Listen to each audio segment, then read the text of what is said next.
Banifu Vamarenaza Nyanafona niyanatilo Bami puja na fangomaza Wanakwate wanifate kunirahato Jesus Zawa mekahita Zama tukena wanitimadicha And once met mboli fankahita Na uwela na uwengel mboli fankahita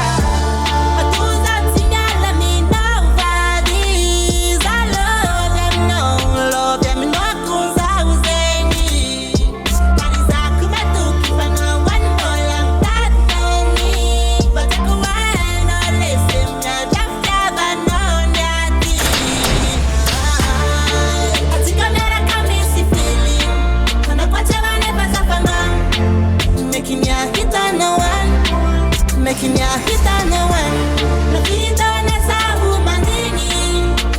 But the kuwai no listen, making ya hit on the one, making ya hit on the one.